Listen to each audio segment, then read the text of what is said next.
A lot of people ask me to compare because I am very fond of a variety of art forms. Whether you talk about multimedia in terms of your audiovisual spectrum, or music, or writing especially, and all of that. And a lot of people ask me, okay, what is the best way to express yourself? Is it poetry? Is it music? Is it making a film? I read this beautiful article a while back, and it was so beautiful that I've forgotten what the article was. So I read this beautiful article a while back which said that instead of comparing, I'm sorry if I'm talking fast, I just have a lot to cover. So the thing is that instead of comparing art in terms of, okay, which is better, which is worse, it compares art in levels of abstraction. How abstract is art getting? So what that article helped me segregate art into was three broad levels of abstraction. The highest level of abstraction comes from music, where you have literally any random sound and you're piecing it together into something that works, something that sounds nice. It's literally just any sound that you can think of combined. The second level of abstraction is literature or writing, where you have defined words, you have defined sounds, and you're putting those together in any sort of shape or form that you want and getting that done. And the lowest level of abstraction is something like dance or something like visual representation, where it's things that you can see. It's not just sound and picturing, but it's actually something that you can see in front of you, that being combined. Now, one of the things that also was there in that article, and something that I've been experiencing a lot and something that I'm very ardent about, is that art has been historically our greatest form of reform, whether you talk about intellectual reform or thought reform or any sort of reform, right? It hasn't come from people necessarily giving speeches, barring Martin Luther King, who was genius of different levels. But most of our reforms have come from art, where you talk about the ancient Egyptians, who normalized the concept of, say, worship, right? Because like until that point of time, the concept of worship did not exist. And so they normalized it. They did not normalize it through language, they normalized it through art. The concept of music videos was normalized by MTV. So things like that, right? When you have the idea that, the first music video of all time, by the way, was called Video Killed the Recorder. The idea was that everyone hated the concept of music videos because they said, oh no, this is killing the radio and like this is killing the music that we hear, and now it's all going to become like video things. And video at that time was a very lewd, very sort of corrupt thing that you only, like if you didn't have the skill for music, then you went, okay, video, like I can see it. But then now how ubiquitous are music videos, right? Like some of the most important things, some of the most important artistic forms are music videos. Art has constantly been the way that we have reformed ourselves. Again, whether writing music or visual art. Now I'm going to throw out a few names to you, and you tell me if you've heard of them. Okay, just quick show of hands, because interactive session, yada yada yada. J.K. Rowling. Should not have started with that one. That was bad luck on my part. Vladimir Nabokov. Thank you. Okay, Vladimir Nabokov wrote Lolita. Okay. Monet. Okay. Michelangelo. Michelangelo. It's Michelangelo. It's Michelangelo, right? I agree with Pastor.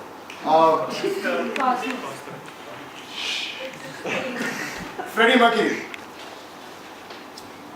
Lady Gaga. Okay, so those of you who have heard of Lady Gaga, good job. Can someone tell me what's common about all these artists? Anything that's common about all these artists? Really quickly, because we don't have time, I was going to whack me. Art, yes. But that's sort of a giveaway because like I'm talking about art. Yes, absolutely, they did create their own masterpieces. One more student response and then I'm going to my island. Yes. Along those lines, yes. They are all people who at one point were, or whose work at one point was not allowed to exist. It was banned, it was censored, it was limited. They are also all people that have now created an avenue of art that is unique to them. Quick examples. One more, really good one. I think everyone should relate to this. Frankenstein? Yes? No? Frankenstein was written by this lovely lady called Mary Shelley. One day this poet, very full of himself, very, very homosexual gentleman, Lord Byron, He had a session, so they were all, Lord Byron, Percy Shelley, Mary Shelley, were all gathered at Lord Byron's summer home in France, because that's what writers did in the 18th century, had summer homes in France. And it was raining, and it was thundering, and there was lightning, it was a beautifully chaotic scene. And so Lord Byron said, why don't we all write a horror story, guys? Again, very, very crazy. And they did. They decided to write a horror story. And Mary Shelley, in all her infinite wisdom, decided to write Frankenstein, which was a combination of science, religion, Gothic literature, and horror. And that was the first time anything like that had been done. The number of protests that happened to that are insane. Frankenstein gave us horror, Gothic literature, and science fiction. The point I'm trying to drive here will be more clear now. J.K. Rowling's Harry Potter is banned in a lot of states in the United States of America because it talks about witchcraft, and children should not be exposed to that. Nabokov, whose writing is the basis for child sexual abuse psychology, is banned in most of the countries today. Monet's use of classical color reinterpretations was considered corrupt and a misrepresentation of art, because that is not how you do painting here. And he is today the founding father of landscape. Michelangelo's David is one of the most controversial statues in the entire world. He is also the painter of the Sistine Chapel. He has given us live figure imagery, and his God creates man is how we actually picturize God today, by the way. So like the concept of God with the man with the beard comes from Michelangelo. Freddie Mercury in 1973 came out with the most controversial video for the next 25 years. Any guesses? That wasn't controversial. I want to break free. I cannot tell you in this Durbar why it's controversial, but please go check it out. One of the most controversial videos of all time, and that led to the rise of music videos and Western drag performance culture. Lady Gaga is single-handedly responsible for the largest LGBTQ movements in the world. And there's this last little 2 minutes maybe. There's this lovely performer by the name of Marina. Okay, I've been trying to practice singing. It's Serbian since we Marina Abramovic.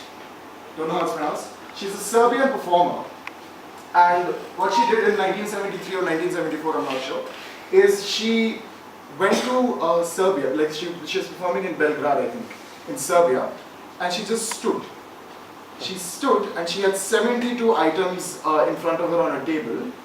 And she said, this is going to be my piece of performance art, and it's considered the greatest piece of performance art until today.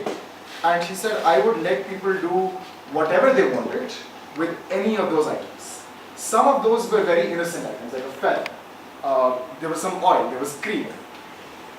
After that, when she had an interview, after, she said that I was ready to die. And the reason she was ready to die is because one of those 72 objects was a fully loaded pistol. And people could have come and taken that pistol and shot at her. Why is this important? Why was that performance important? Why is giving people the liberty to perform art important? Why is exposing people to art important? Why is not limiting mindsets and saying that no, this is inappropriate for you, or this is incorrect, or this has to be fielded, or this has to be shielded? Why does that have to go? That has to go because historically, our greatest reforms, our greatest learnings have come from art. I was so happy today when so many people, when you talked about how, for example, age is not related to competence, when you talked about how the learning is best when it's learning and entertainment combined, when so many people went on about how you need, Durbar is a place of free expression, for example, when you have places where you can talk about things and where students are our future and where people only grow by learning, they don't learn when you limit the kind of things that they're going to be exposed to. People learn despite